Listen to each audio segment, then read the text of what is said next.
This is going to be a lecture on Chapter 40, the immune system and disease. We're only doing the first two sections, and here are the main questions that we're going to be covering in this video. Why do we get sick? What causes disease? What does your body do to get better? And what is the best way to avoid getting sick in the first place? For the first question, what causes disease, we need to define the word disease.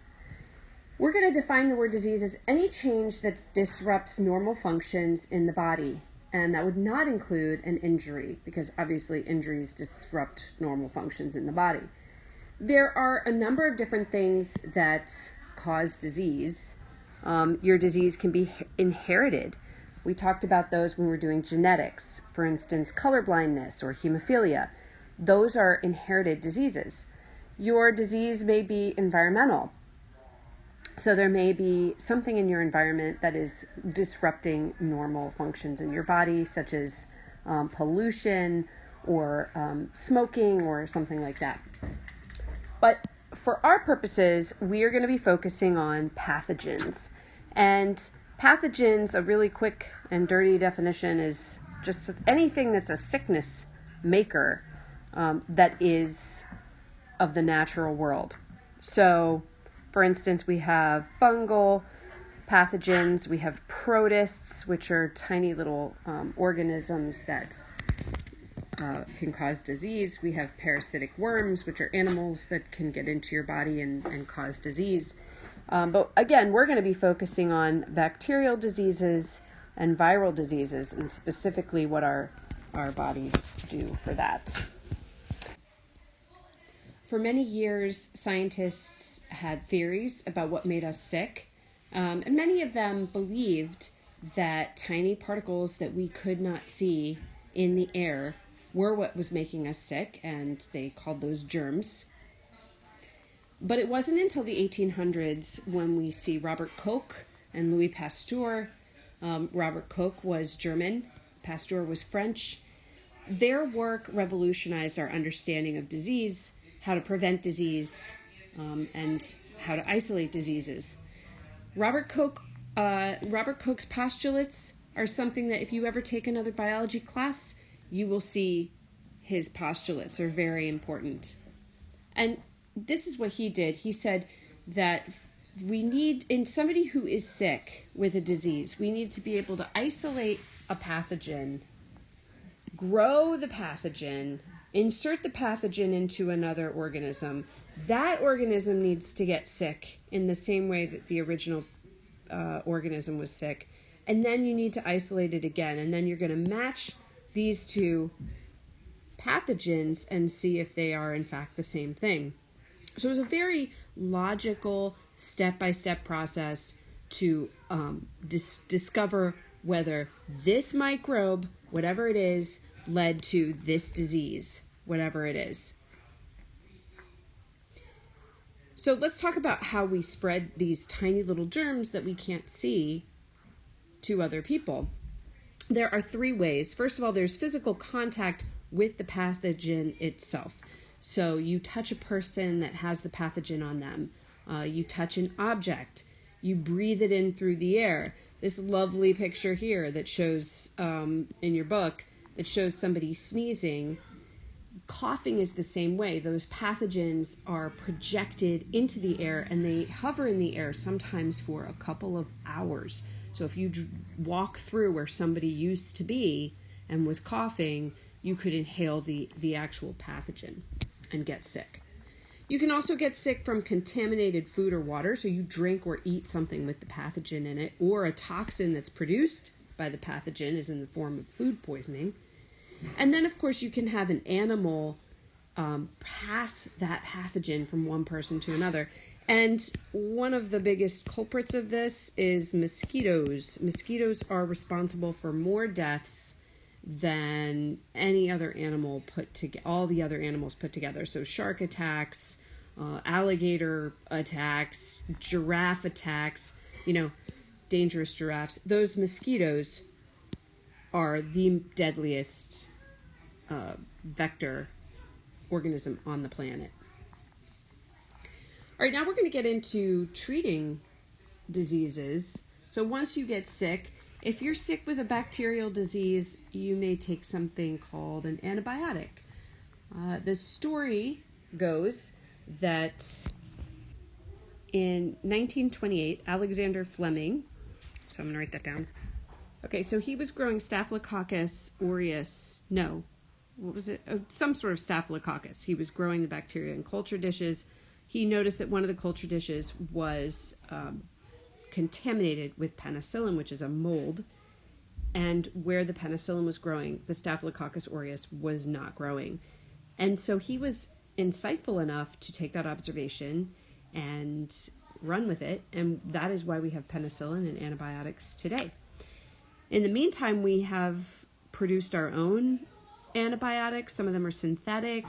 Some of them are produced by other living organisms, including bacteria. Bacteria produce antibiotics to other bacterial species. So, and then we have antivirals like Tamiflu, which can help inhibit the growth of viruses once our body's already been infected. In the case of the coronavirus, which we're dealing with right now, scientists are working on antivirals as well as vaccines to try to stop the spread of the virus once it's gotten into your body. And I wanted to make a note on over-the-counter medication. So I took this picture of a cough medication that I have in my house. And it tells you right here that the active ingredient is a cough suppressant. So the uses, I want to just point this out. The uses say it temporarily relieves cough due to minor throat and bronchial irritation, as may occur with the common cold or inhaled irritants.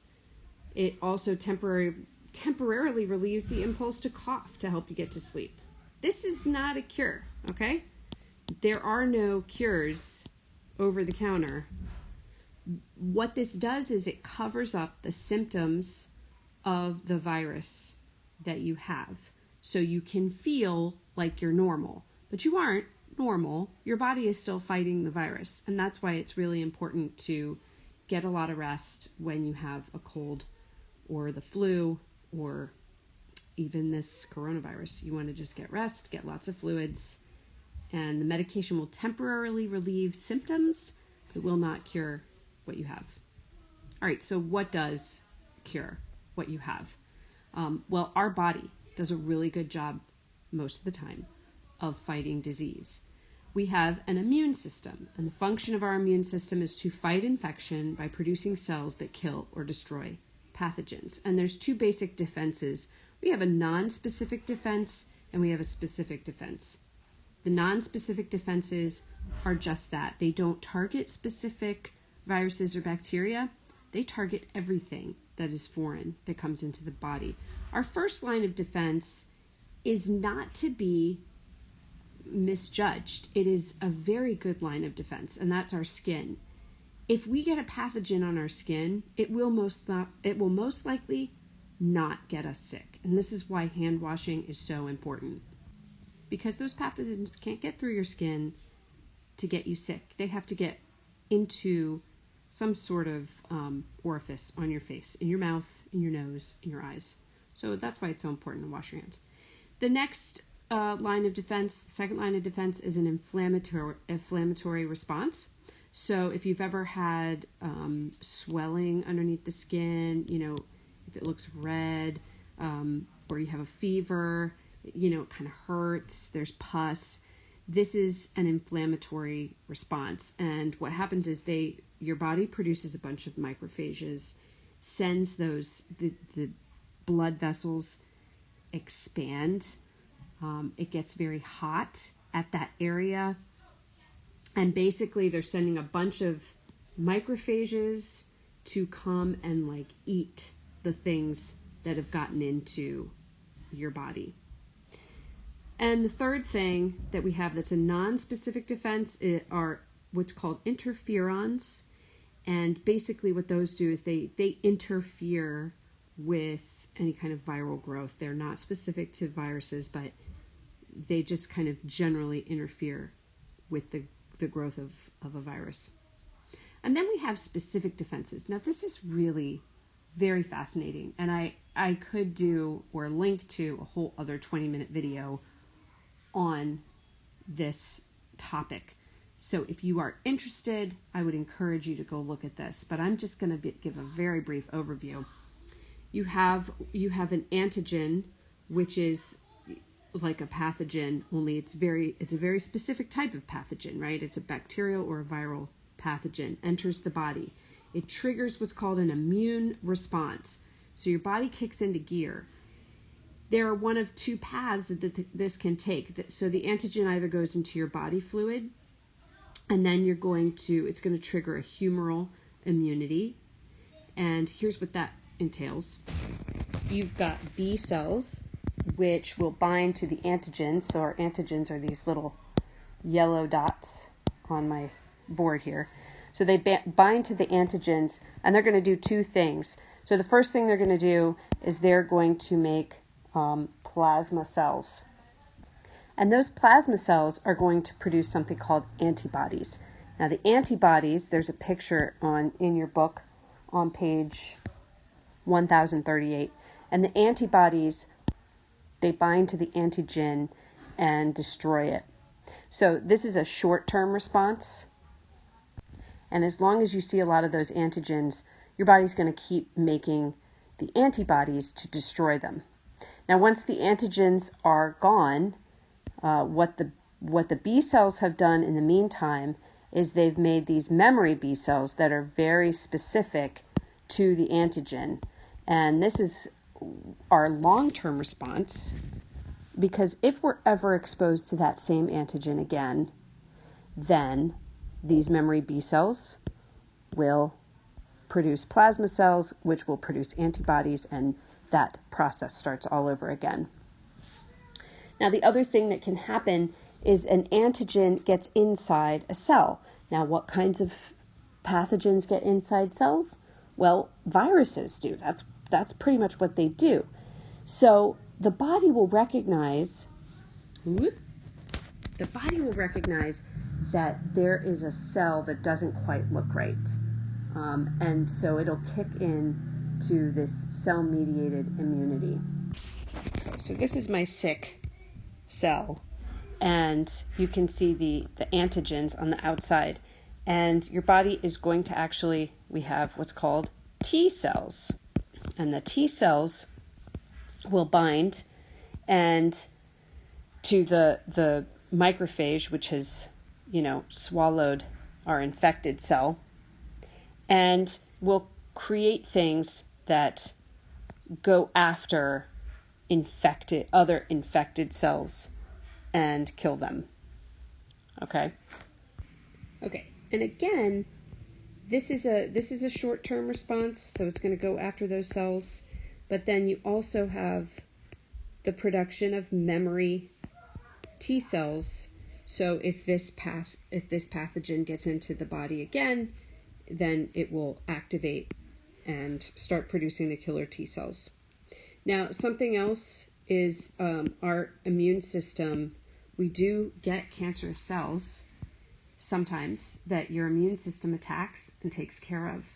And that is the cell-mediated immunity that does that. All right, so now we're going to talk about avoiding illness. And there are a couple of things that you can do to create what's called active immunity. Your body actually creates active immunity by using those killer T cells, the memory T cells and the memory B cells. So those are active immunity. But the other way that you can create active immunity is by getting a vaccination, which, as we talked about before, is just a weakened version of the virus, triggers an immune response in the body. It comes from the Latin word vacca, which is cow. I don't know if I spelled that right. I don't know. But the reason it comes from cow is because there was a doctor named Edward Jenner in England that noticed in smallpox breakouts of smallpox, usually women who were milking cows fared much better and usually survived. And he discovered that they had been exposed to cowpox, and so he started injecting cowpox actually into children hoping that it would protect them, and it did. So that was the very first vaccine that was ever created. And then you have something called passive immunity, and this is where you get the antibodies that's produced by another organism. You get those, and it will attack the pathogen, but that's a very short-term sort of solution, because eventually your body will get rid of those antibodies because they're not yours. One example of this is a nursing infant is getting passive immunity from its mother. So it's getting the antibodies that its mother produces. And some other ways of avoiding illness, these are not to be sort of scoffed at, but eat healthy. Your immune system works better if you are getting enough sleep, if you are exercising regularly, if you get checkups regularly so that anything that comes up, you address it early. And then, of course, if you are abusing drugs or alcohol or tobacco, that will compromise your immune system as well. Okay, that is the end of my video. I put a cute picture of my daughter because she's much nicer than me to look at. So I'm just kidding. Thanks you guys for watching, and I hope we can see each other soon.